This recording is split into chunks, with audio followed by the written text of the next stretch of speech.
Okay, In Defense of Ska will begin in just a moment. But first, I just want to say thank you for listening to the podcast. It means so much to us. And if you enjoy the podcast, tell your friends about it. The best way to do that is to, follow us on Instagram and Twitter and share our posts and let people know when they say, hey, is there a podcast I should be listening to? Say yes, In Defense of Ska. Go on to wherever you get podcasts from and subscribe to the podcast, leave a 5-star review, let people know that you support In Defense of Ska, that you defend ska. Thanks.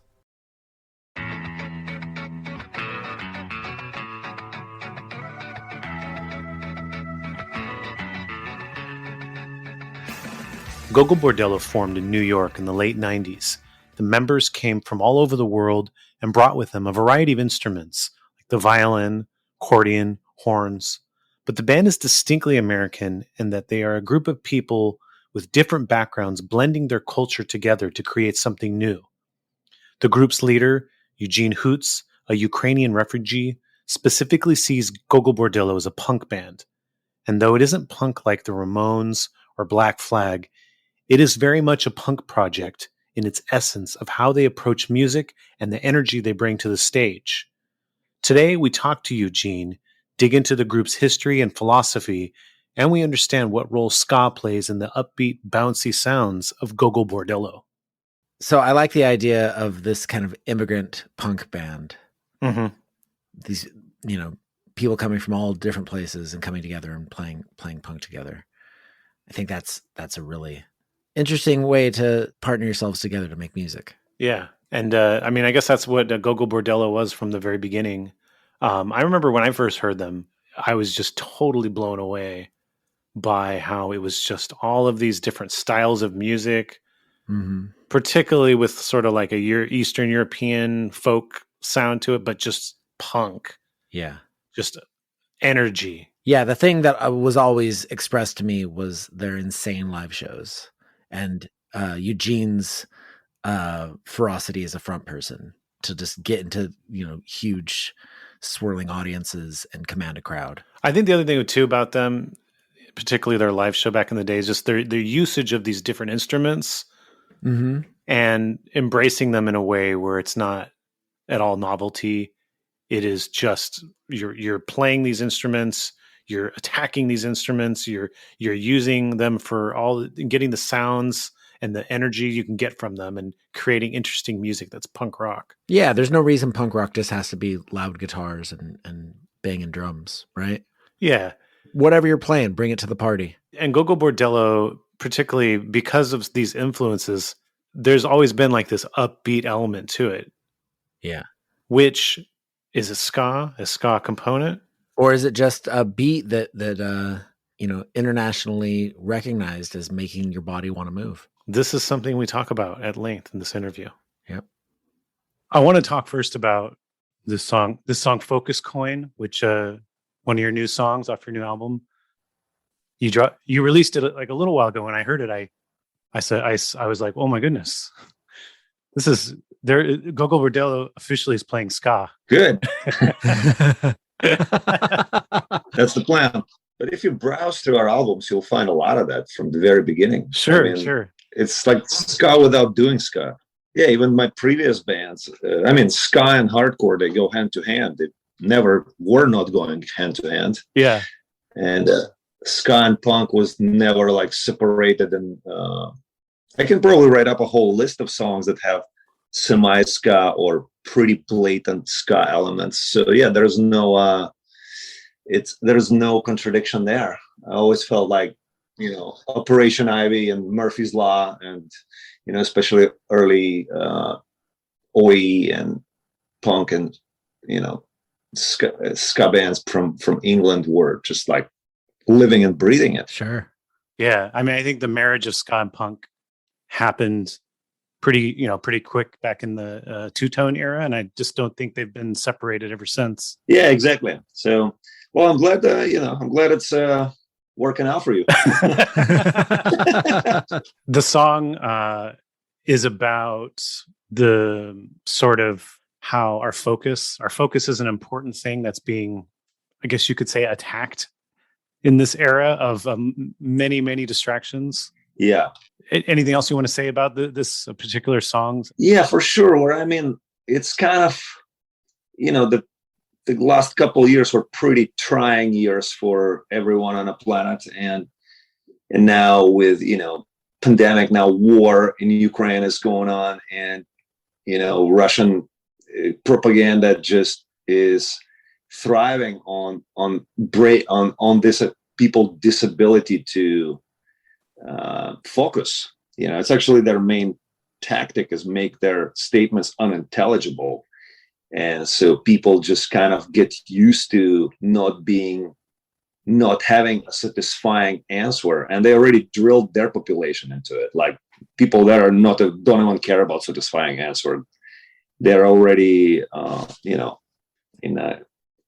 the whole Russian territory. It's pretty apparent that people are okay just gobbling up whatever garbage they're served, and they're being trained for so many decades, I should say actually centuries, because they've always been basically one or another form of dictatorship there, whether it's communistic or tsarist or Ivan the Terrible. That's like almost secondary. It's always dictatorship of one or another kind, and I think that people that are pretty much trained into not having any kind of analytically satisfying answers at this point, and that's a kind of threat to the that tendency is worldwide too, so you got to kind of catch yourself and start developing or rather recapturing your ability to hyper focus, because in fact, like any spiritual teaching that there ever was, from basic meditation to like deeper things like whatever Sufism or whatever discipline you may pursue, they all point back that your attention, your ability to strengthen your focusing and your inner core is really the only way you can perceive things adequately in this world. So you see, it's very much under attack, and so the song actually plays off on like kind of the gibberish that you hear around about whatever the issues are going on around the world, and it's just kind of portrays them as a kind of avalanche of lies, and you just gotta catch yourself and be like, hey, that is an avalanche of lies. I think like one of the biggest problems we face today as a culture is apathy, and I think distraction and lack of focus feeds apathy. Yeah. So I think that's an interesting point you were making, because I think to get people to care and do something, they do need to focus.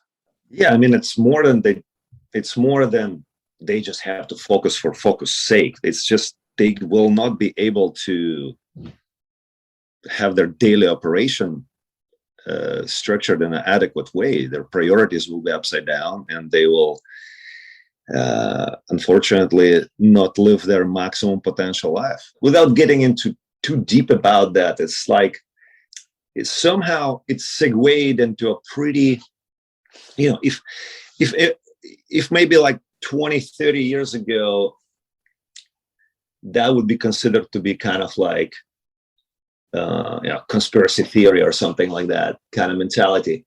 But now it's kind of segued into a pretty casual way of just the way people operate, like through social media. It's like superficiality is completely accepted on all levels, and actually it's glorified. Like narcissism is glorified as if that's not a malignant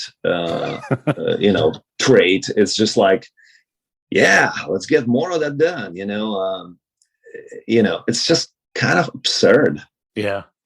How these things that were pretty much understood as negative things, now they're just completely full-blown and celebrated. Mm-hmm. Narcissistic mentality, very just get ahead no matter what, get as many followers as you can no matter what. It's just like that's what people's life became about, and a lot, not all, but a lot of them. And that is really, really not punk rock. Yeah, definitely not. Yeah, exactly. It's like used to, we're trying to lose followers, you know what I mean? Just like, like it was just like, okay, we're doing something that's not for everybody. And if you dig it, you dig it, but we're not expecting everybody to dig it. And so don't dig it, if you don't dig it, like, that's fine. Yeah, it was never about begging people to like it. Yeah. Yeah, and it was great because you didn't have to spend so much of your time like dealing with people who are there for superficial reasons or actually there for wrong reasons, So it's definitely quite a curve. Your new drummer from 2020 to present is Korey Kingston horn. Yes, that's the man. Yes, so let's talk about his. He played in the original. He was an original Aggrolites drummer. Yep. Rhythm Doctors was a band that predated the Aggrolites. He's done some stuff with Tim Armstrong. Yes, Tim's solo album. Yeah. Yeah. Poet's Life. What a great album. Yeah. Western Time Ska Orchestra, which is an amazing project. C-Spot, a traditional LA ska band. And then he's done some stuff with Hepcat too. Though in particular, because he played on Aggrolites' debut album, Dirty Reggae. Mm-hmm. If you listen to that record, those are just some deep, deep grooves. Oh, it's badass. Yeah. It's absolutely badass. And I beat it to death, some of the tracks from there on my DJ set. And I mean, I know Korey for quite a number of years, actually, because he was friends with our previous drummer, Oliver Charles, and Alfredo Ortiz, who also played with us. I mean, they're kind of like, they're all from same scene, LA, San Diego, punk rock, ska, fusion. It seems like they share as diverse as all their influences are. It seemed like punk rock and ska. Yeah. It's just all three of them nailed that. And Korey in particular, he kind of, I would say he even specializes in, he does specialize in ska. So it's like ska and punk rock. Yeah. Yeah. Which was great because, as you pointed out before, that element is not new for us. Even in my previous bands, like before Gogol Bordello, in the Kazakhs, and even in my band back in Ukraine, in Uksusnik, ska was kind of like one of the places to go. Like it was, I almost forgot the word ska because it was just like, it was always there at the tip of our fingers as one of the grooves that's going to slip into just about any song, anytime. Yeah. But Korey, since he has such a knack for it, and he's kind of a scientist of it, he kind of brought in a new feeling of it into the band, and actually inspired some of these songs to be in a very particular way. So maybe that's why it stood out to you. Like he just really, really fire breathed it. He just spits fires it, I think so, because not every upbeat is ska. I mean, obviously, the Romani folk music and other thing, it has a similar upbeat sound, but the drumming of ska is unique, and I think that's probably what I heard listening to Focus Coin was the drumming, and that's why it caught my attention.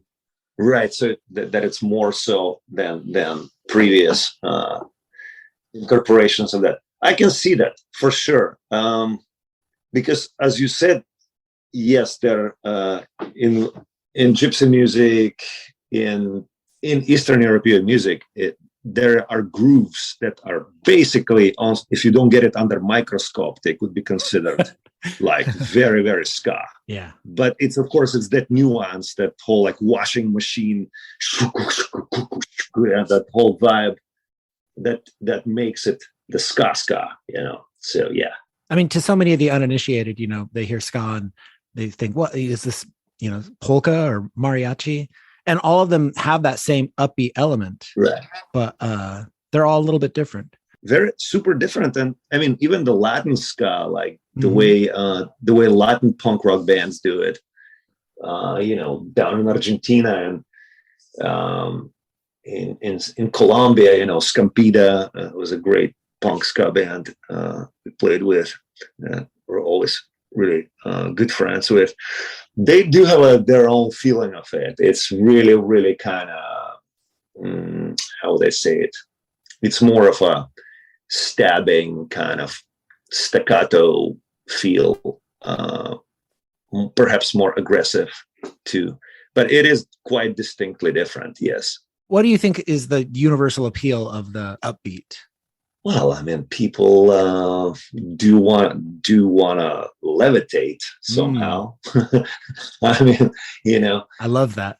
And it's endorphins. I mean, body produces endorphins, after 20 minutes of movement, of intense movement. And then it becomes more than, I mean, you're not just thinking that you're having fun. You're having a lot of fun because your body is pumping chemicals that are painkillers. Yeah. And that's the universal appeal of upbeat. It's a painkiller producing mechanism. Who doesn't like pain being killed? Yeah. I mean, as human being, it's no secret, no matter how well you're doing, or maybe you're going through one of the, whether you're in the hills or valleys of your life, there is still something that you're resolving or dealing with. It's still some kind of form of semi-suffering or maybe full-blown suffering. And,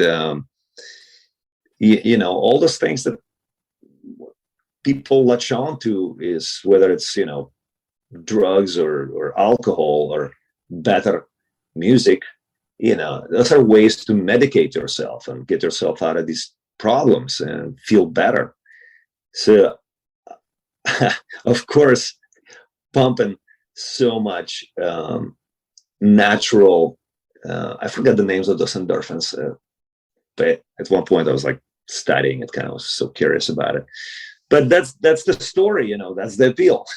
It kills your pain. I love it. Because it developed in different parts of the world independently, like the stuff happening in Eastern Europe and Jamaican ska music and mariachi music. Yeah. I mean, these things were not aware. They were not aware of each other, but they were. It's like they found the secret, and the secret was the upbeats.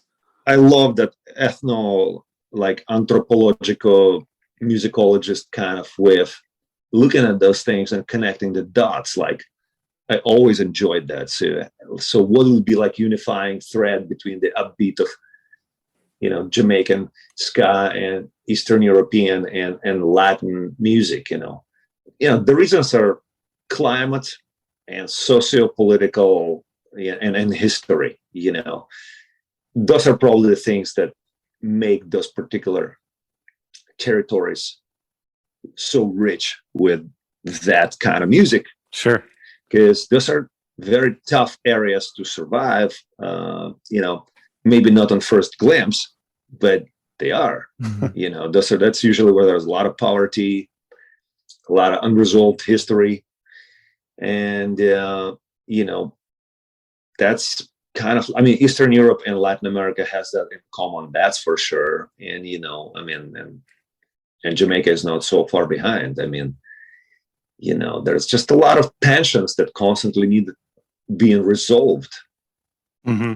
And I think that's how people subconsciously create those mechanisms of self-healing, even in tribal times. Just dancing around the fire that predates music, that when it was probably more just movement, probably rhythm appeared out of the dancing, not the other way around. So it was already, the link, we just found the link back into, pumping those endorphins and getting high, natural. When Start Wearing Purple, Uh-huh.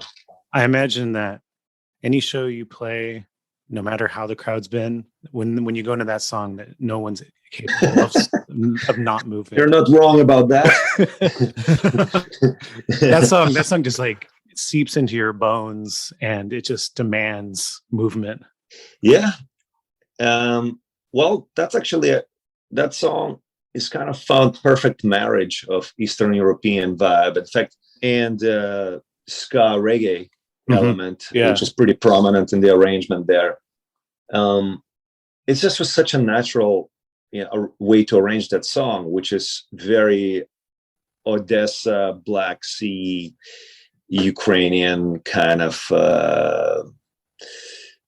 storytelling little ditty to begin with, But to me, it's a very kind of Black Sea Ukrainian kind of song with a bit of that port town, Odessa being such a port town that, received so much, was so well informed by tango and Italian melodies that were, popular with the sailors back in, 19th century and early 20th century. A lot of those melodies that Gardel sang, the tango melodies and Italian mafia songs, Neapolitan songs, they all kind of found a home in Odessa and were later kind of regurgitated onto the whole Ukraine and farther. And a lot of times people identify those melodies as if it's a folkloric melodies of that land, but they're actually of a lot of times they're from Italian and Spanish origin. Yeah, it's really interesting stuff, Yeah, I mean, they do take on character of their new locale and like become the melodies of their new area, but their origin. I mean, I've scouted through a lot of those tango songs and to hear so many familiar, supposedly, Ukrainian Odessa songs, melodies. When you did the Tiny Desk in when was that, like 2010 maybe? Yeah, something like that. Watching you, it was a great set. I loved hearing the songs in that acoustic setting. You closed with Start Wearing Purple, and you're on the desk, and it feels like you had been really trying to break down the NPR staff to kind of like let go their inhibitions. And I feel like it feels like you've got them on that song. Well, I mean, we could have easily started with that song and get it there, but in a way that would be just too banal. You know what I mean? Like, sure, here we go. Here we go. I mean, it's nice to see the arch of development. And in a way, it's funny, but there was like 5 or 6 years where we like just didn't play that song. Like we just completely get rid of it and kind of moved past it. We toured for ages without Start Wearing Purple and then brought it back. Maybe it's like kind of unthinkable for some people, but it worked just fine without it too. You recently went to Ukraine. Yeah. You just got back, and you were playing a secret, undisclosed location show for Ukrainian troops. Is that what you were doing there? Yes, that would be accurate to say. Yeah. What was that like? I saw a little collection video where it was kind of summarizing the thing, and it looked like it was a very powerful experience. Yeah. Well, there's a lot to say about it. I'm still processing the experience. And, since the beginning of this completely idiotic attack of Russia, which is kind of so moronic on so many levels. It's just such a huge miscalculation of who they think they are, and of course, everyone I know and is been betaken by the situation and betaken by it on a very deep level. So you kind of gear up to be a part of solution as much as you can be in kind of be that as in a almost like pragmatic way. because it is so emotionally, what's the right word? Kind of almost damaging, But luckily, Ukrainian people are strong and they just persevere. And as one of the Ukrainian people, you find a way to, okay, emotions aside, what can be really done? This is not the time to, get hysterical. This is time to get practical, and morale is very important. So writing poems and songs and putting them out on YouTube and promoting them, that's a one thing. That to me, just we did a lot of that, and created some collaborations with other artists from Ukraine that we thought were very meaningful and powerful. But at a certain point, that felt like it's got to get more tangible, and we got to go there. And here in Gogol Bordello, we always kind of put our, what's the expression? You put your money where your mouth is. Yeah, that's the expression. Sorry, it just escaped my mind. So it was time to do that, because people there, they hear constantly about how people all over the world support Ukraine.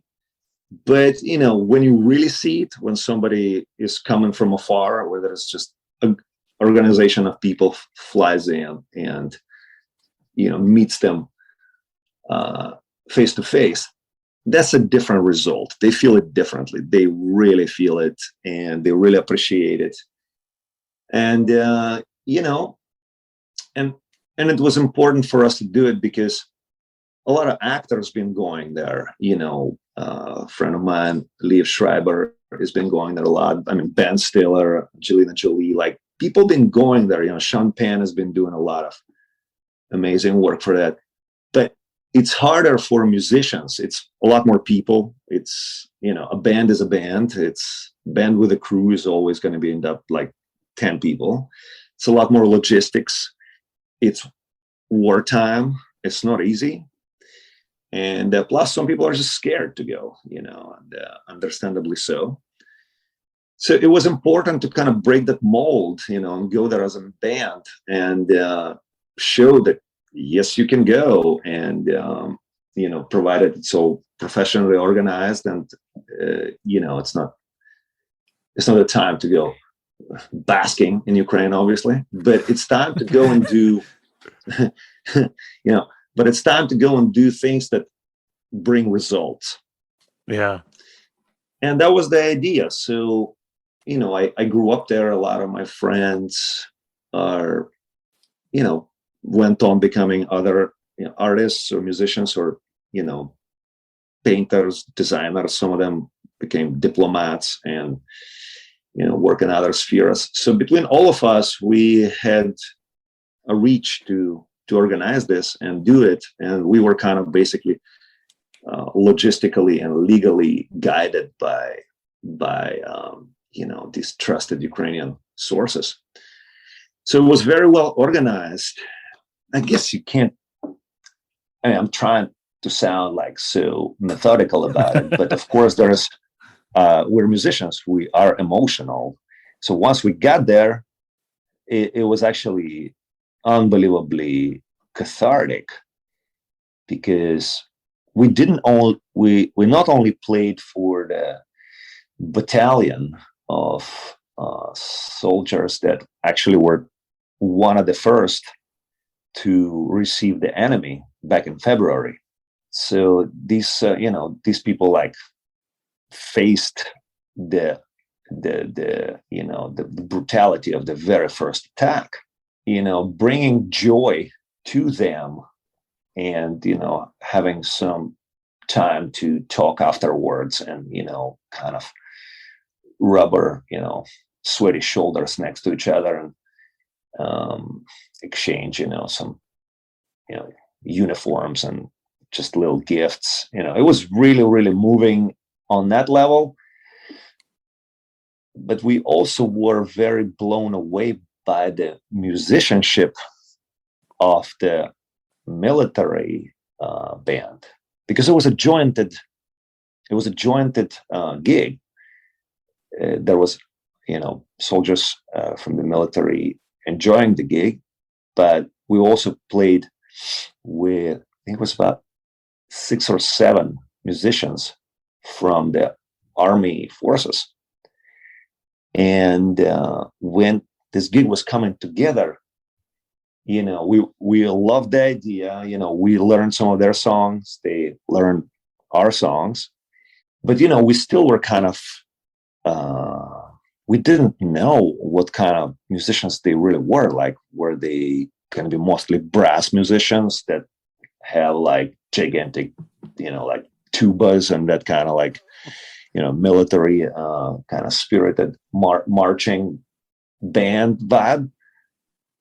But when we got there, these people were mind-blowingly seasoned players. Like, the bass player was this Jaco Pastorius kind of guy, who just like was just like kind of like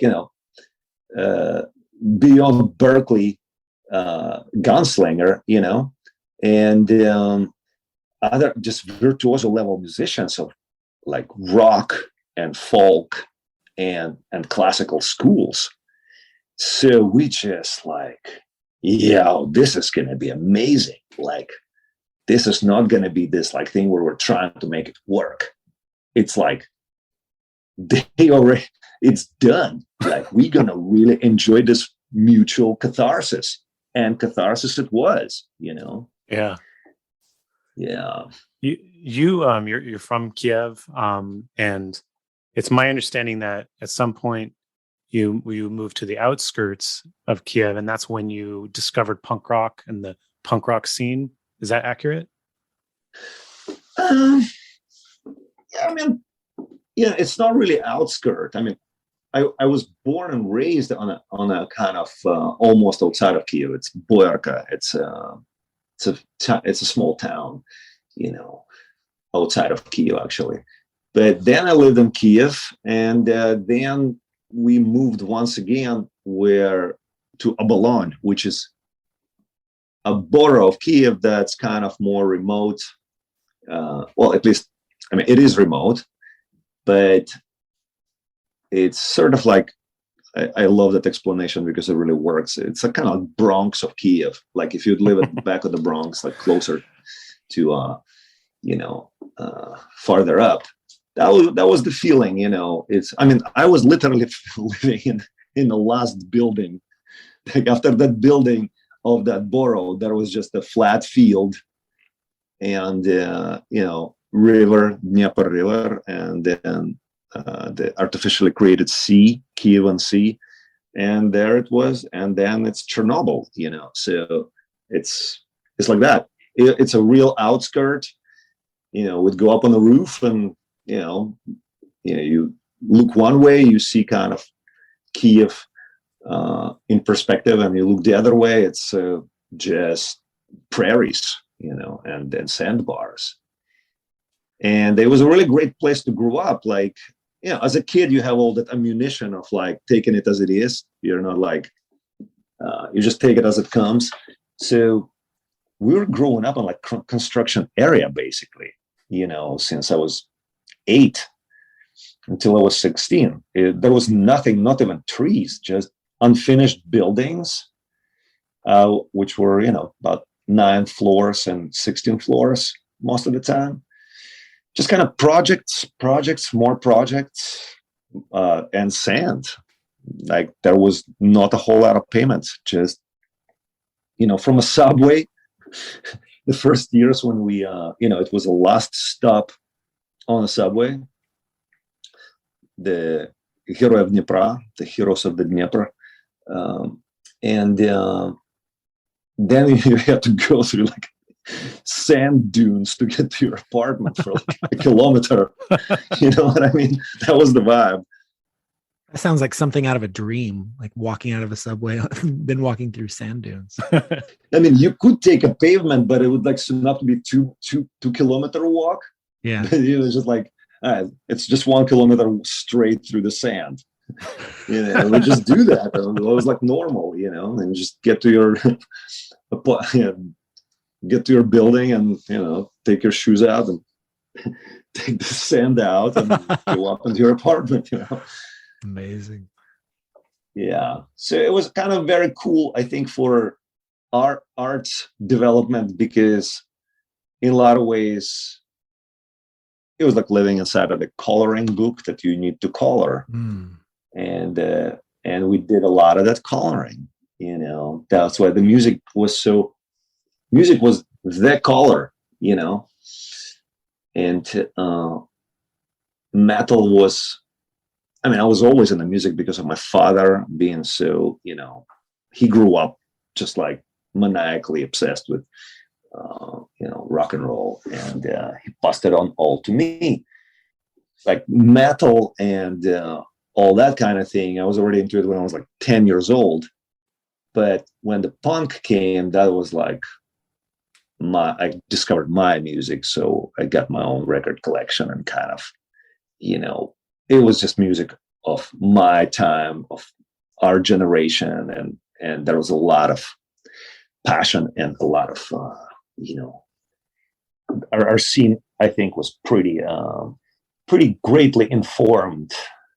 Somehow we just kind of, as remote as we were, but I was listening to like Dead Kennedys, Plastic Surgery Disasters, which I think is their best album. That's like 1983, right? Yeah, but we had that, like, I don't know, maybe with delay of like 2 years. What were the other tapes and bands that really spoke to you in that time period?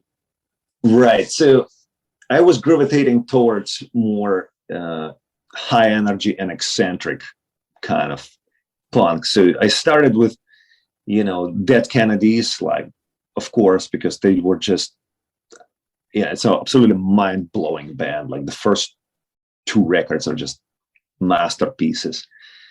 And then, having a vinyl record was just something that's like, you really had to work for it, to go to black market, save all this money. I had some vinyl, but that was a huge investment. So most of the time, it was tape trading, and it was a really, really charming network. Like sometimes you'd see somebody on the subway, in Kyiv, and even when you were like 14 years old, you see somebody who's like got kind of funky haircut, you're like, just go up to them and be like, so you're like down with punk rock, and they're like, yeah, like, you want to like go to my house and like check out my tapes, I'm like, yeah. And just people would hit it off like that because it was such a cult, and then you go to a show together and meet another 50, 60 people that comprise that scene, and then you kind of vaguely know everyone. How scenes work, and some of them have become like, I kind of became friends with like kind of guys that were older than me, and kind of became my sages and kind of guides into punk rock. So I would get tapes from them, like Sex Pistols one side, Devo on another. I would get the Cramps, and on the other side would be sometimes it would be just something totally off, like Cocteau Twins. You kind of had not my cup of tea, but people were like very open to things. They were just kind of like, it's all punk rock. And I was like, I like that kind of, as long as it was like super baroque and kind of crazy, like it was all punk rock. So, the P.I.L was massively popular.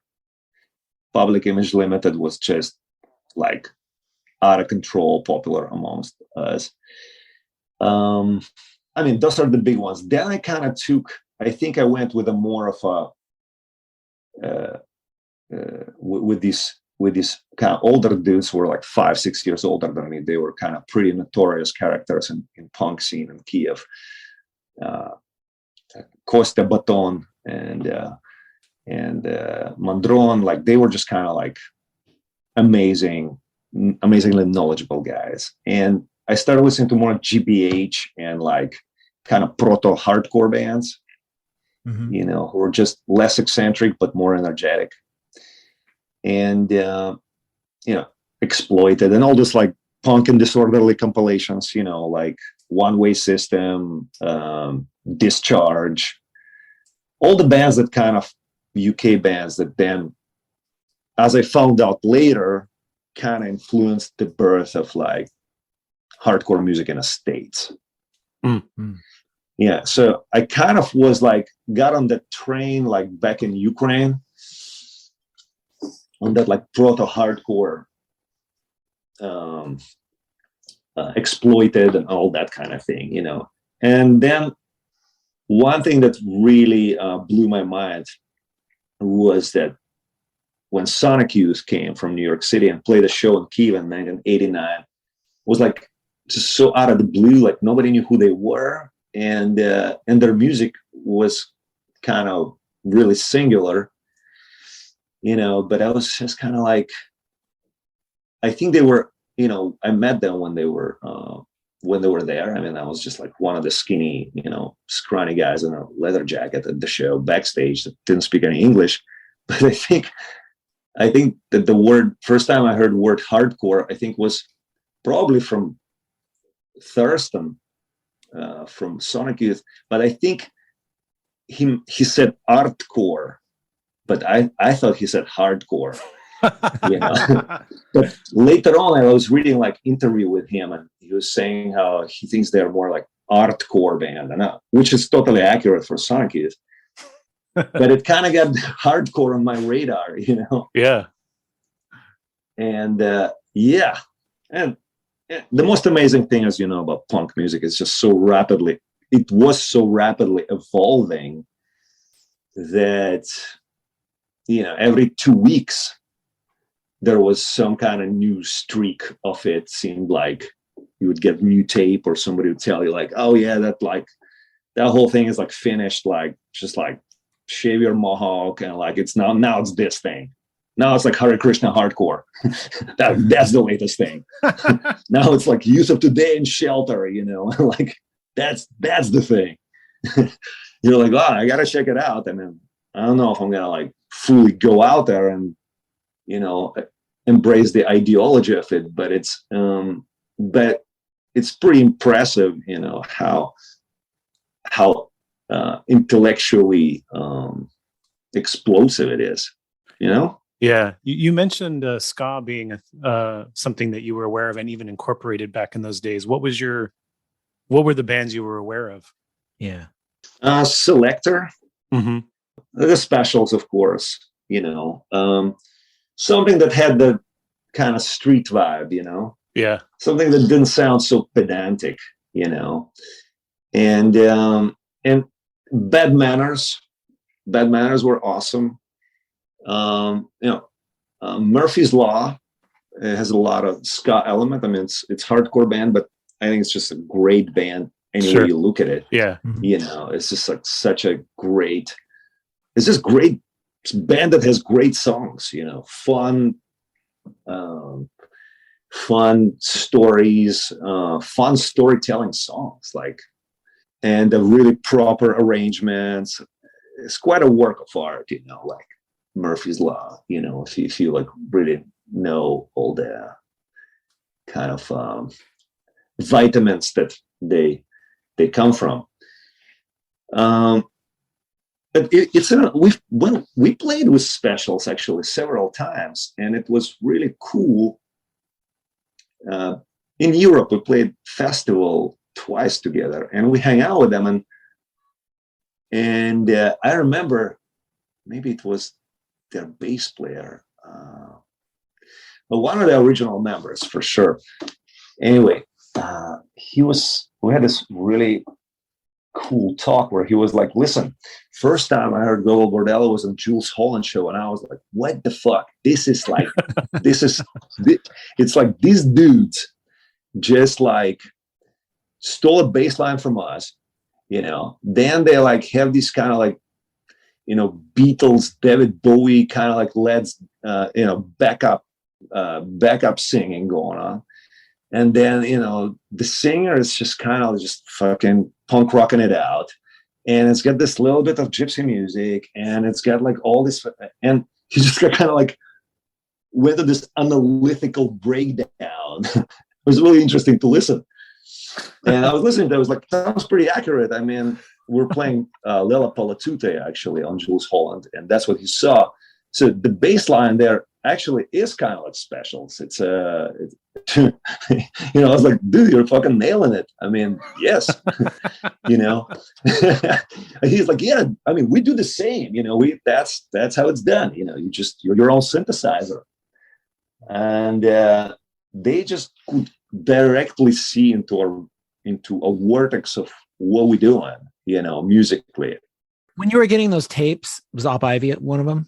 Oh, Operation Ivy. No, I only heard Operation Ivy when I got into States. And okay. I mean, I got here in 1990, so it was still making the rounds in the US at that point. Yeah. Yeah, I mean, we did not have, you know, Ocean still, this was pre-internet, and Ocean was still working as a great divider. I mean, we just were not getting really a lot of American music. Like Dead Kennedys is just somehow just it's like a force that was impossible to stop. Right.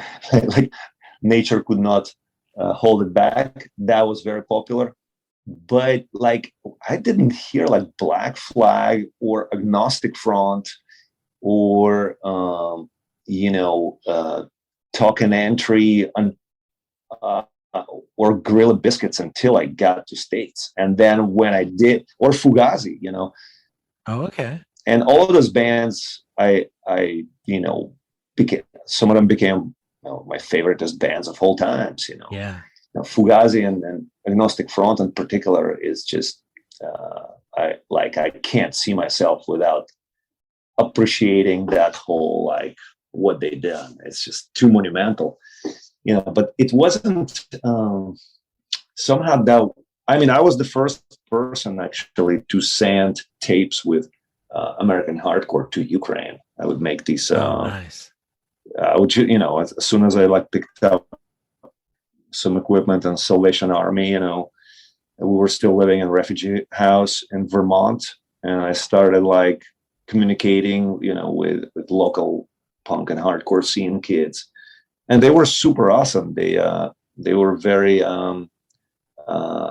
they kind of, we befriended each other very rapidly, and they took me to the shows and they gave me the records. I mean, you know, sometimes they'd give me like 20, 30 records, and I would go and tape them and send them to Ukraine, and you know, trying to inform people and that, you know, this is the whole new like amazing streak of music happening here, you know. Bad Brains, you know, like that really knocked people out in Ukraine. Like all my friends just like, yeah. You know, like three bands that really knocked them out was Bad Brains, Fugazi, and Murphy's Law, you know, because that was just like sonically it was so singular, you know. Mm-hmm. When you still lived in Ukraine, what were the punk shows like? Punk shows, right? Yes, of course. In fact, quite regularly. But you are right if you're hinting that they were semi different, because there was no venues. And I mean, a lot of the punk shows here were held in basically not in clubs, you know.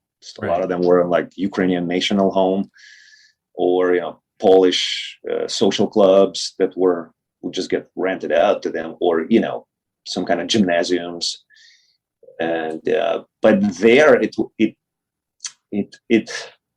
we didn't even have the luxury of that. Like it was always in some absolutely super obscure place, and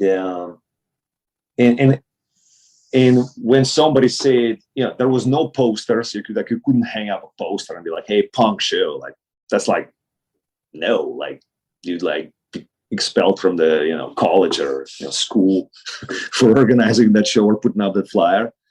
people found loopholes around how to, say it's going to be like meeting of youth or whatever the fuck, like poetry reading,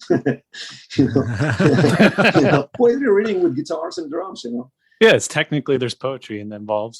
The production of it was like so like beyond DIY. It was like, if we would hear, okay, there is a punk show happening at like 8:00 in this park or in this warehouse in that park, people would go there like at 9, like, and that means that like people get there, but the band's even gear is not there.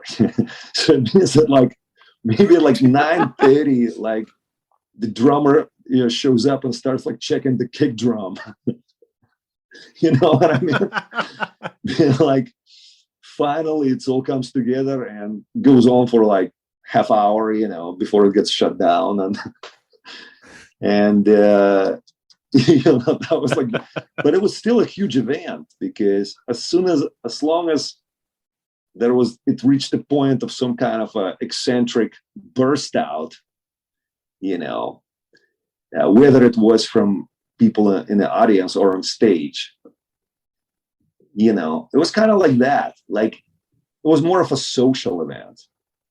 And when Gorbachev, allowed already like for more of these things to happen more towards like 88 and 89, you would go to shows that were maybe better put together, but people still there, even the punk rockers, it was still more like pogoing and kind of basically doing twist and shout kind of vibe, that was already rebellious enough. Yeah.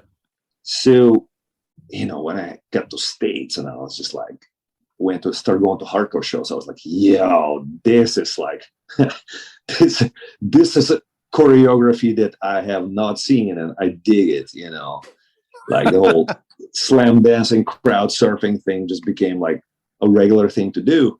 But that was not part of the thing back there, It was very insular, the Ukrainian punk scene. Yeah. Well, it was just more like, it was just having like more like, the rebellious thing was like have a great time, despite like Soviet kind of grayness of it.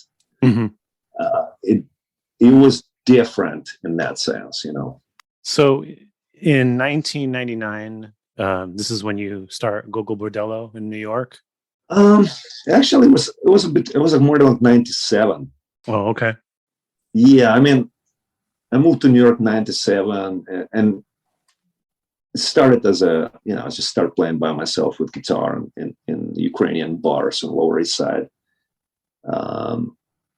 But I already had another band before that in Vermont, which was kind of, a hardcore punk band, and the Cossacks. And it was a very, very good band. In fact, we're constantly talking about doing some shows.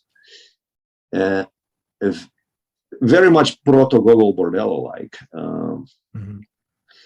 But I did kind of probably OD at certain point on the volume and just, harshness of, I mean, I played the electric guitar and going ham at all times, I somehow just hit this place where I just kind of picked up acoustic guitar and felt this like urge to do something very melodic and and so I turned down the volume, and Gogol Bordello was just kind of like, I was like, if maybe I can play the Cossacks songs with acoustic guitar and see how it pans it out. And in fact, some of the Gogol Bordello songs, early ones, they were from the Cossacks. Passport, for example, was the song from the first album that we still play every show. Immigrant experience kind of songs.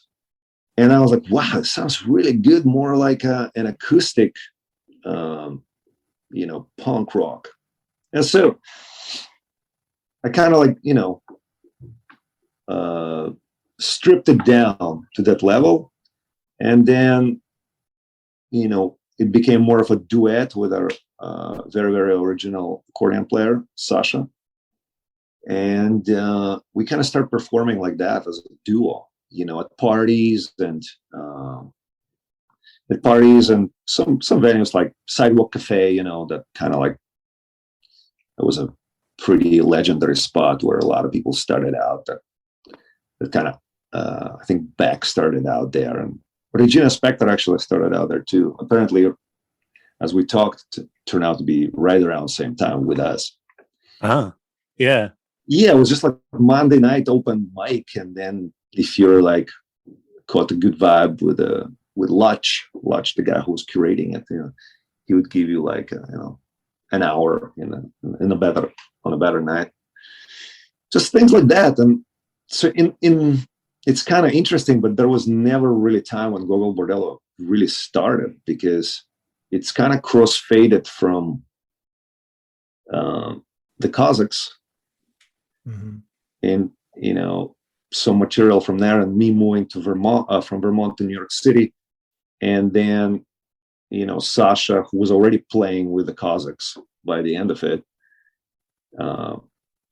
becoming like accordion, but also kind of like important kind of strengthening element in terms of like knowing the melodic pool of Eastern Europe. So, and then it's just then became trio, and then I think probably you could say that like a real kind of like, if we would have to find a day, if we would have to find like a birth date for like documentation of Gogol Bordello, is when the drummer Elliot Ferguson joined. Then we were like, all right, we got the sound. Like, when we met him, he was very into the Pogues and punk rock, but also just, as he said it, hey, I know a good song when I hear it. So I was like, all right, cool, that's important. Let's continue talking. He just saw us playing at a party, actually, on Canal Street. Our friend Adam Stannett, a painter, and he was like, it just looks so fun, like you guys are just having a blast, and the songs are good, and it's acoustic, it's just kind of really fresh. I was like, yeah, that's kind of how we feel about it, so let's join the forces. So Gogol Bordello has, even from those early days, members from all over the world. Yeah. Was that intentional, or was that just kind of how it happened? It's how it happened.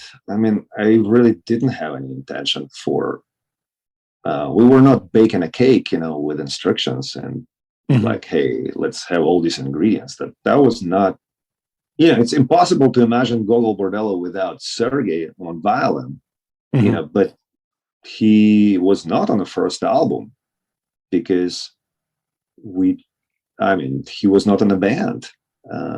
He joined later. That's to the point that there was not, it was evolving as it's evolving, and it was more about not what people play, and it was more about like kind of like characters for like the Magnificent Seven, or something like that. Like, it was more important to have the like characters with great kind of personalities, and what they were playing was almost like secondary to me. It was just always evolving idea, and it continues to change all the time. I mean, it was never the same. Yeah. So it's impossible to see it without Sergei, but the first album does not have Sergei. However, now even I can't imagine it without Sergei, because I went out and saw him play by recommendation of a friend who just like called me and said, hey, there's this amazing gypsy violin player. And I was like, and I remember I was just so sick that week. I had this absolutely crazy cold that was killing me. I was just like, all right, we're gonna do it. We gotta go and see it. I just felt like this dude is gonna be an amazing character. So I just like guzzled down half bottle of wine. I was like, all right, I'm not sick, I'm just drunk. Changed the vibe, and then we went out there and met Sergei and wrangled him into the band. Basically, like 3 days later, he was playing with us. Yeah. it was just evolving as we went along. There was no map. Like, I wasn't aiming to get a violin player. I saw Sergey play violin, and I was like, yes. The element of Eastern folk music and the kind of we talked about earlier, the upbeats, that sort of dancey element has kind of been a consistent with the band, in even though elements have come and gone and changed and stuff. But it feels like that like fundamental element has been pretty consistent in the band. Sure. So after your first punk band, as it was changing, was that when you were going acoustic, was that always kind of part of how you were approaching it? Was that getting into that rhythm? Once again, music doesn't come from deep inside of your brain. It comes from deep inside of other organs, Yeah. And there was even a time when I was really trying to go so experiment, with my own creativity and songwriting, just try to like write just ballads and really slow it down. But in the early times of Gogol Bordello, I mean, the first album is actually quite it's upbeat in a lot of ways, but there's a lot of ballad strumming there, and like really drowsy ballad strumming. I'm talking about really, really, really drowsy, just like super alcoholized, jams, and I really always loved songwriting of Nick Cave, so I was always kind of like pulled into that drowsiness, like certain part of me. So, but it's just really not who I am, like I appreciate it, but who I am is when you hear like super sped up Gogol Bordello, like that's who I am. Like, I experiment with other things. That speed is natural to me, and even now, like I was earlier today working on a new song, which is a very kind of important song on the topic of Ukraine. And I tried, and therefore it kind of, I'm watching that it needs to be pretty cohesive, because there's a message there that I don't want it to get lost in translation. But, it's still sped up pretty tremendously. And basically every song that Gogol Bordello has as a slow song, there is a version of it that's easily convertible into a fast song. It's really more who I am, just energetically. And people, Sergey and Pedro and Boris and Korey, you think those guys are not maniacs or something? No, I mean, they're completely like, they are hyper active individuals. Mm-hmm. Like speed is their natural habitat. I've heard you describe Gogol Bordello as joycore. Yeah. Which I think like this is where we can draw some parallels to ska, because I think ska is very much joycore, especially a good band. It produces joy, but it can often come from a place of processing pain, being cathartic, and outputting it as joy. And I really feel like that's a really great way to describe Gogol Bordello. Fuck yeah. It is a kind of our private repertoire, description of our band, but it's kind of nails it. Yeah. But let's talk a little bit about a few albums in. You have the song Immigrant Punk, and I think great song. I think it kind of captures captures the spirit of the immigrant experience, but in a way where you're embracing it, unashamed, and you're proud of it. And same with La Immigrada that came 2010. Immigraniada, yeah. Yes. Now, I read an interview with you, I think it was a little more recent, or maybe it was around that time, where kind of talking about how the immigrant experience historically has been one of necessity through displacement and through traumatic experiences, which was your experience. But that you were talking about the idea of a worldwide citizenship, which is that people can just people could just be immigrants. They could just live wherever they want. And that the idea of sort of moving past nations and borders and just everyone being a citizen of the world is sort of like maybe the way of thinking towards the future. So I'm curious about your perspective on that. And especially, it seems like maybe feel like we made progress in that area, but it seems like we're backsliding as a world in terms of worldwide citizenship. Yeah, it's okay.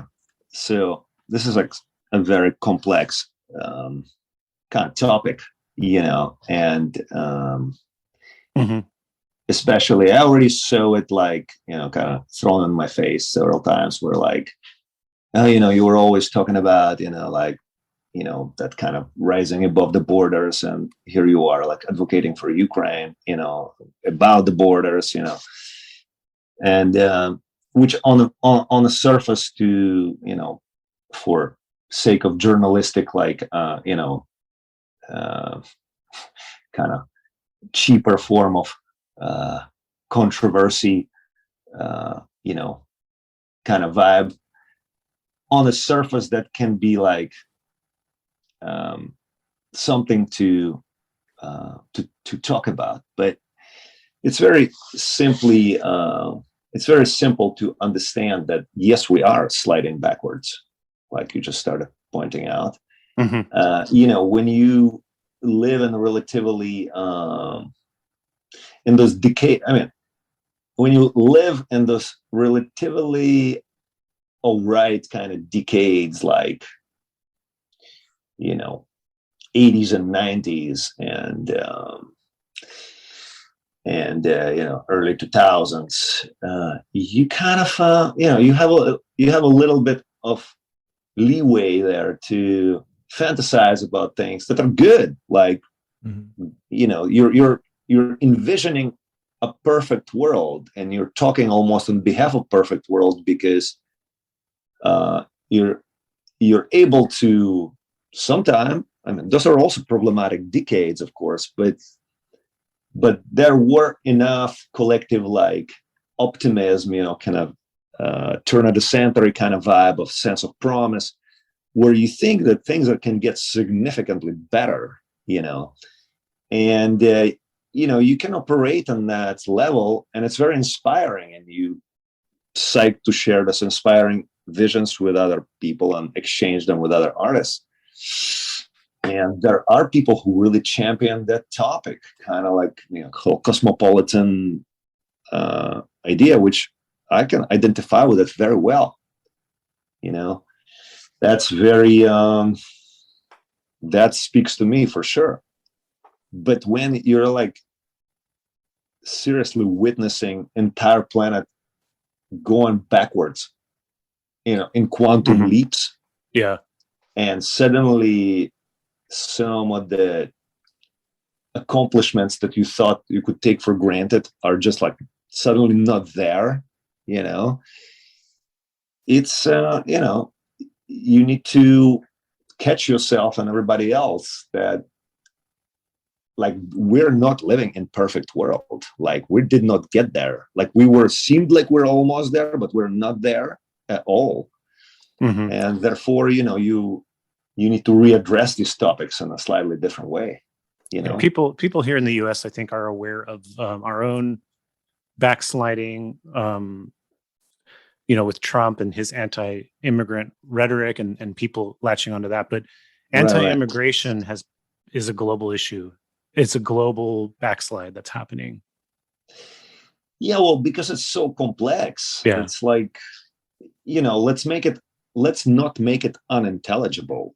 If you really want to get down with a subject, like you will only succeed if you take one slice of that subject, because people immigrate and people are refugees for very different reasons. So you cannot possibly ever put all of them into the same category and condemn them all or advocate them all. Like it's just like, it just doesn't work like that. The way we immigrated was, we're political refugees, so we had serious, tangible reasons why we had to leave. how is it like the same with people who are just so loaded already where they're coming from, so they can just move to Soho and so they can, live a more, like, live more lavish life than they're already living there. Yeah. Like, how is that like even on the same boat? Like, it's not. You know what I mean? Like, and people very rarely sit down and differentiate those things for each other. Like, on the paper, both of those people somehow end up being immigrants and refugees, but like, these are people of completely different classes, So on the new record, you have a song. It's an old song, but you redid it. The Forces of Victory. Forces of Victory. Sorry, yeah. So Forces of Victory. You did this song. I think I'm assuming you redid it to address Ukraine, because you brought on some Ukrainian artists to help you with it. And the song is more, it's like more urgent, more it's got like something, a new layer added to it from the original version. I'm just curious about your thought process about bringing that song back and how you redid it for now. Yes. We had the album already done, basically, almost. I mean, it was in final stages. We were mixing with Walter Schreifels, who produced the album, as you probably well know. Awesome musician, great songwriter, amazing legacy in hardcore and punk. Yeah, Gorilla Biscuits, for instance. Yeah, Youth of Today, Quicksand, Hot Water Music. Yeah, even played in Warzone for a while. Yeah, so we were like finishing the album with Walter, and we talked about it all the time, about that, what was in the news, having like a heavy X, for everybody, that the Russia is acting very malignant, and so it was not really an option not to address this topic once the album, once it started, once the war actually materialized. And so we created several songs for the album to address this. And Forces of Victory is a kind of a maelstrom of energy. And, it was very, like, I wanted to create something with maximum impact and fast, something that we didn't, we could just cut fast to pull out instrumental tracks, restructure a little bit, and also make it in Ukrainian. So the new version is in Ukrainian, and addressing people back home. And it is a collaboration with two other Ukrainian artists. That was the kind of, the idea, like, create this knuckle punch of Ukrainian artists who are very different. Yeah, Kazka's like a pop group. Well, yeah, Sasha from Kazka, she's a singer of kind of like almost like synth, kind of ethno techno kind of. Yeah. Very interesting melodic band. And Serhiy Zhadan, he's a punk rocker from Kharkiv who is super active in resistance. And we met years ago, and he's aside from being a punk rocker, he's actually an incredible writer who he's from east of Ukraine, and he wrote novels that are made quite some waves in literary world circles. One of them is Orphanage, his novel, and he's nominated for Nobel Prize even before the war started. Like, he's just a legitimate, amazing writer. And I just wanted to, join forces with Ukrainian, like, powerful voices, with personality, who can move people. And that was really, Serhiy loved the song, wrote his own lyrics. He's a wordsmith from Lord. And we cut it very quickly. I mean, he also appears in the video. That's him, rapping from Ukraine, Mm-hmm. in the video for Forces of Victory. And I thought it was just a great, really practical place to put our creative energies in. And since we're on the topic of in defense of ska, Mm-hmm. this actually Forces of Victory title comes from Linton Kwesi Jones. Oh, nice. Yeah. Dub poet, was always one of my favorite records. Yeah. It was just such an inspiring title that I ended up writing our own song out of it, But I could not mention him in regards to that song, He's a genius, and I recommend anybody who's never listened to him, give him a listen, because he's a genius. Yeah, it's something else. It's very singular work of art for sure. Yeah. That entire album. I've read that an influence for you is Manu Chao. Would you say Manu Chao is an influence on you? I think that probably, somewhere along being from Europe, it's easier for us to like cue into something like Mano Negra. More importantly, Mano Negra, his old band, Yeah. Because it has that pool of kind of Mediterranean melodies, that Sure leak into our melodies. But I was always surprised how his music was just completely unknown in the States. Like he's a star in Europe and he's a star in like Latin America. Yeah, definitely in those territories. That is a fact. US not so much, but and you listen to Mano Negra albums, and ska's an influence too, as is a whole bunch of other things. That's what, like, I could see a similarity, whether or not it's intentional or not, where Mano Negra would take like everything and just everything was the paintbrush to make music. Yeah, I mean, they were kind of going ham on that. I mean, it's all reached a point of like almost being tasteless. They just were like, like it was more important to add more to the stew. It was like more is more band. It was like, sure, it was just like very kind of, and which I actually believe too. Like, any art student learns that like first thing in art classes that less is more, supposedly. Yeah. It depends. Yeah, sometimes less is more, but there's a lot of times when more is more.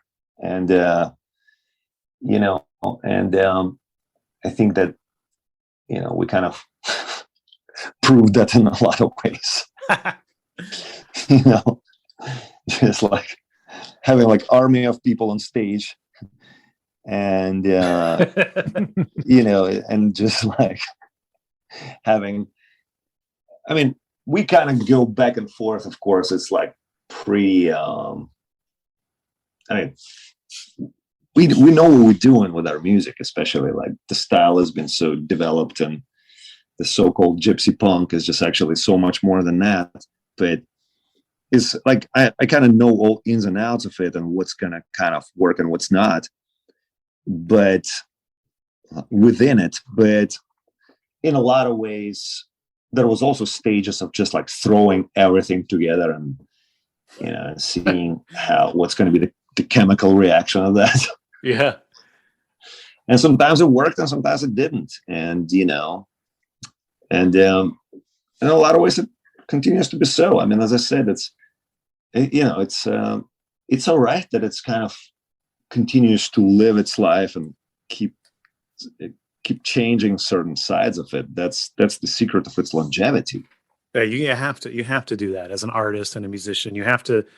Mm-hmm. You can't just be complacent. I mean, I think you lose something. You lose an edge if you're not putting yourself at risk. I have no idea how some bands just do that. I mean, no idea how those kind of more bands that kind of keep playing the same material. And actually, commercially, it's better because I can see so many bands just going out there and playing like their first record that was like awesome 30 years ago.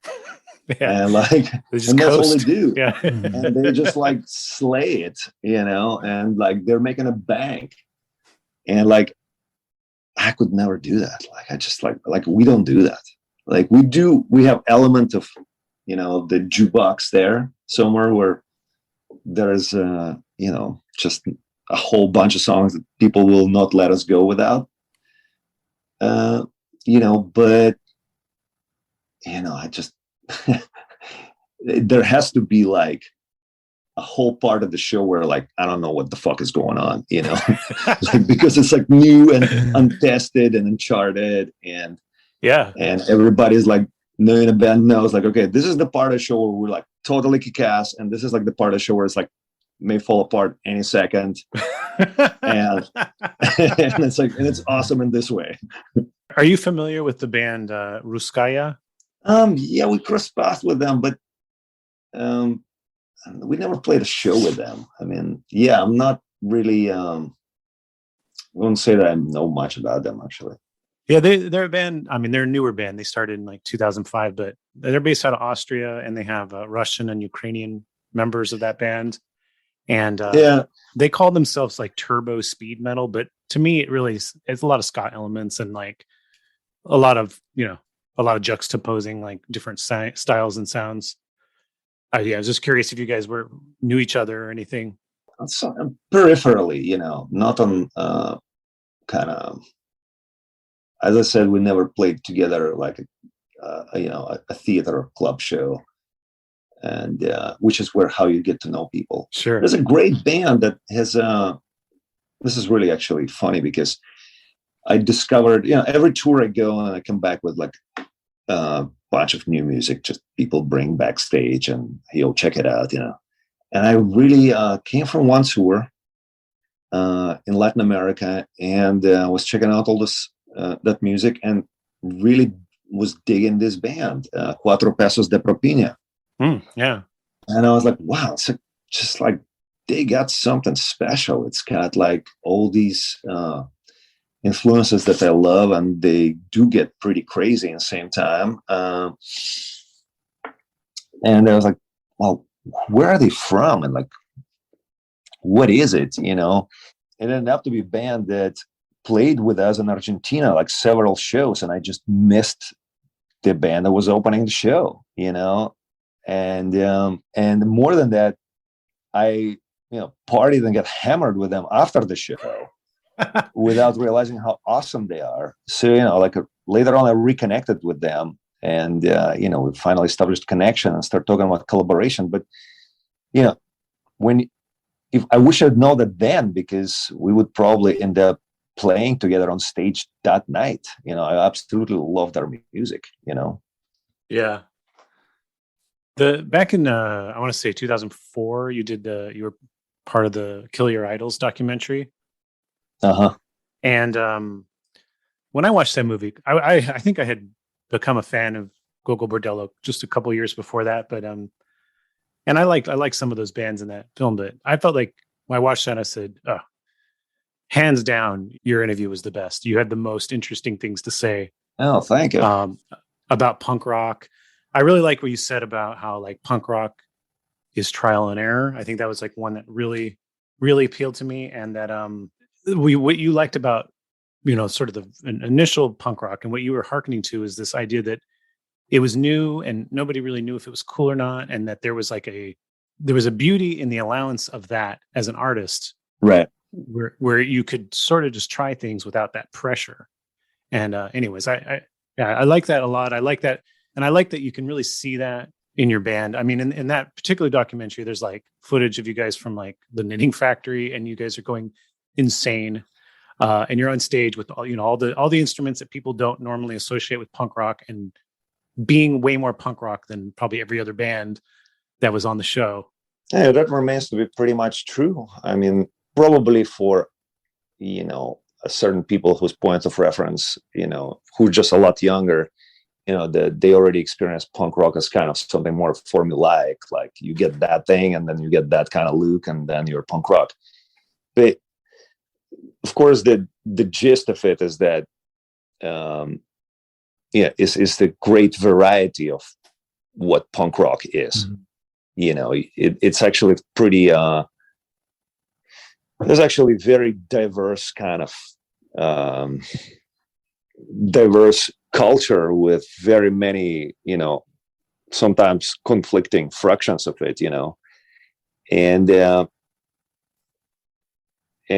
that's kind of the biggest beauty of it, because it's, in a lot of ways, it's dilettante. You know, it's people who just take up instruments and approach things in a very shortcut through the woods kind of way, you know, like I don't have the time to, you know, master all these arpeggios, but I have a message and here it is. Mm-hmm. So, and the eccentricity of it is, you know, the fun eccentricity of it, that, you know, how fun it can be. Like I mean, fun is important, you know, it's not like joy. I mean fun, not in a meaningless way, but fun in a kind of endorphins pumping way. I mean, it's art therapy, you know. Yeah, art therapy that people can strike quite easily together, you know.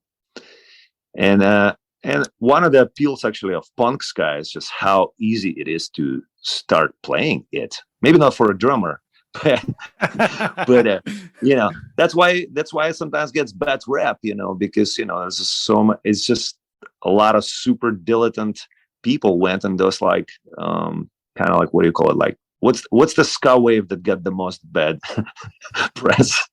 Like the second or third or fourth wave? I don't know. Yeah, like third wave 90s punk ska is like the stuff that people hate on the most.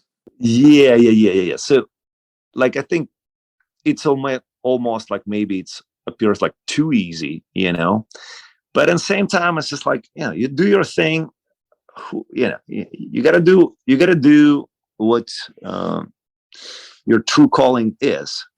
And maybe, you know, by starting it that way, you still evolve through it. And yeah, I mean, it's a great place to dive into if you're a young, energetic person with tons of creativity. Yeah, you know, sky is the limit in punk rock, you know. Absolutely.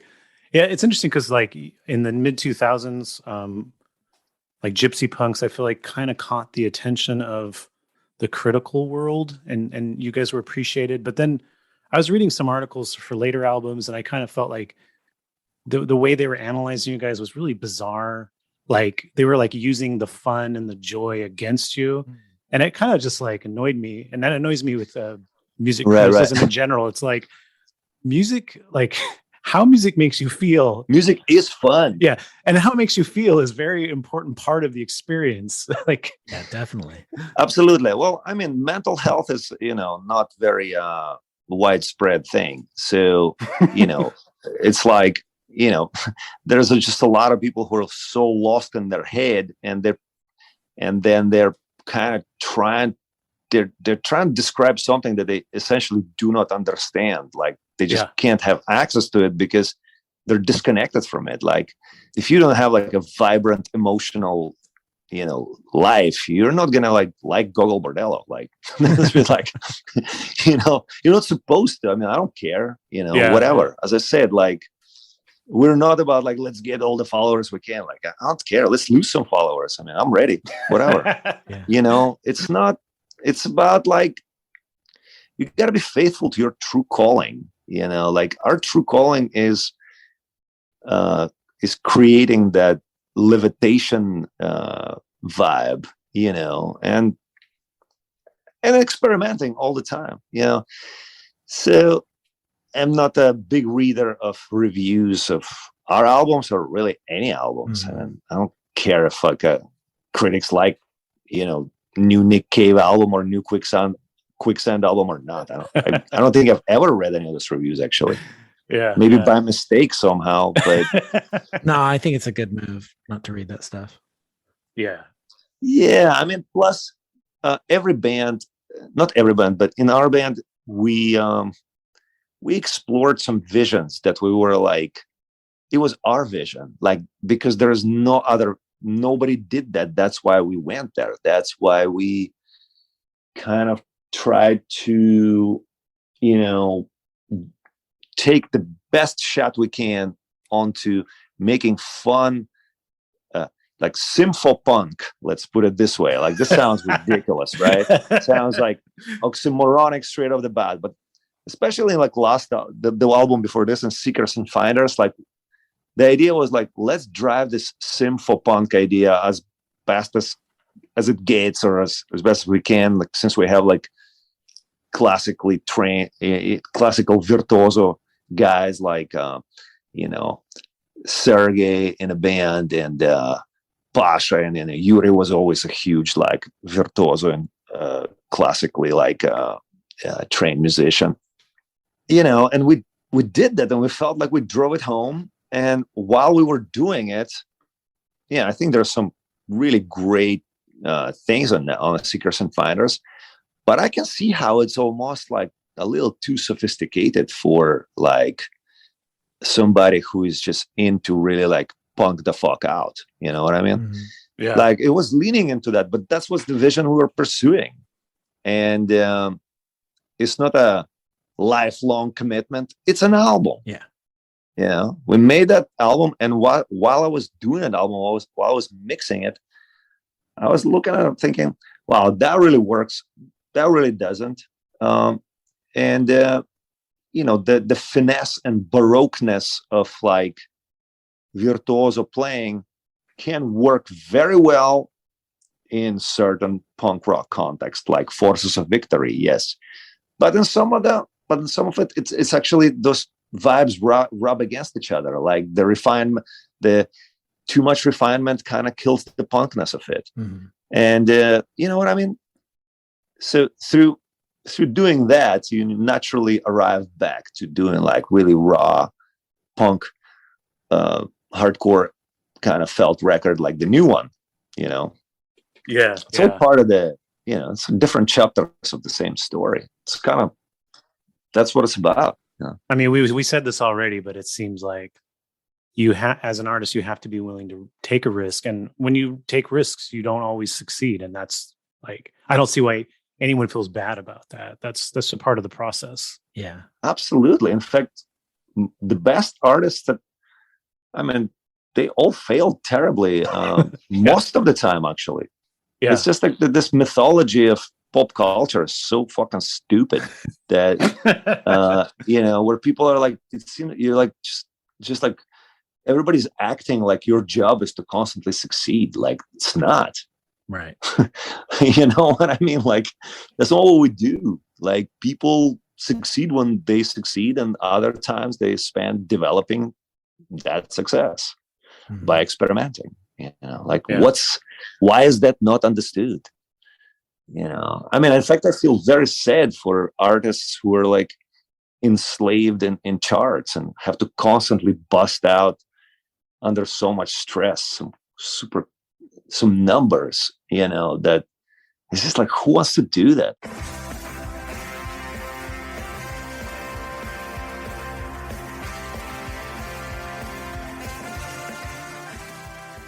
Thank you so much for listening to In Defense of Ska.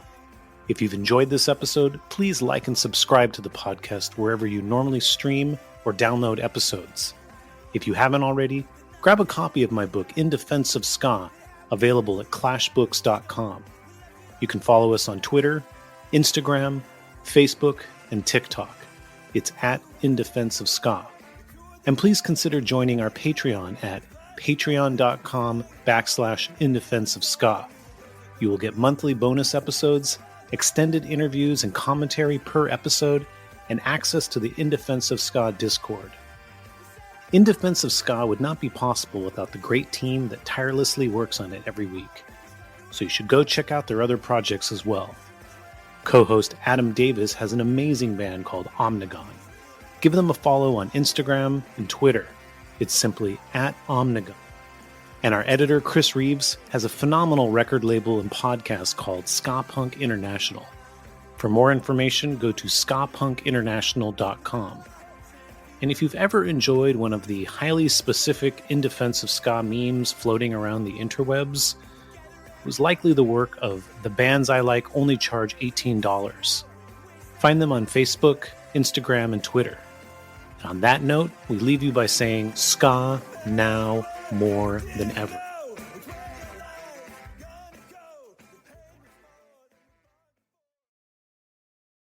Can't believe you toured with a laundry basket. I am not including this stuff. I was going to have you include that. I guess All right. not. Good thing I'm the editor on these. Yeah. So yeah, we just listened to Eugene from Gogol Bordello. Yeah. Love the way that guy talks about music.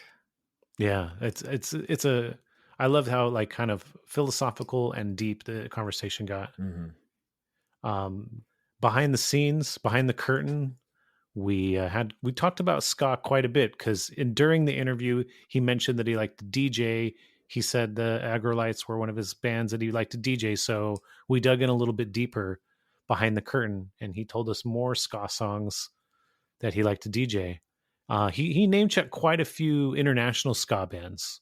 Mm. I was really impressed with kind of getting his take on that. So I think I really recommend people listen to this episode. Yeah, head over to our Patreon. Check out what songs Eugene plays during a DJ set. For only $5, you can create your own Eugene from Gogol Bordello's DJ set playlist for yourself. Aaron, if you were going to DJ a party, what one song would you put on to get the dance floor going? Oh, I mean, One Step Beyond. Yeah, come on. Yeah. Alrighty. And then next week, I'm going to keep next week a secret this week. Sure. But it's a great episode. I just promise you it's a great episode. So stick around. Make sure you tune in. Yeah. Subscribe and like. And then with that, we say ska now more than ever.